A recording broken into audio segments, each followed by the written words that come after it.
కామారెడ్డిలో హాస్య ఆర్జోడో యాత్రను మాజీ మంత్రి షబ్బీర్ అలీ, మహిళా అధ్యక్షురాలు సునీతారావు ఆధ్వర్యంలో నిర్వహించారు. కాంగ్రెస్ అధికారంలోకి వస్తే 500 రూపాయలకే గ్యాస్ సిలిండర్, పేదలకు ఉచితంగా ఇల్లు కట్టిస్తామని, విద్యుత్ బిల్లుల ఛార్జీలు తగ్గిస్తామని కాంగ్రెస్ నేతలు హామీ ఇచ్చారు.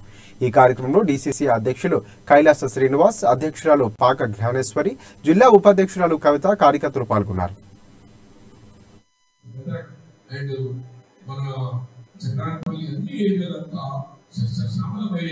ఒక రూపాయి ఏమంటే కాళేశ్వరం, ఇది కూడా కాళేశ్వరం పెట్టాం.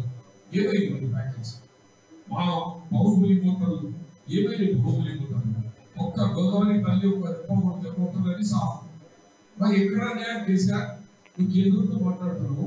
మా ఎమ్మెల్యేలకు మాకు కాళేశ్వరం చూడదు.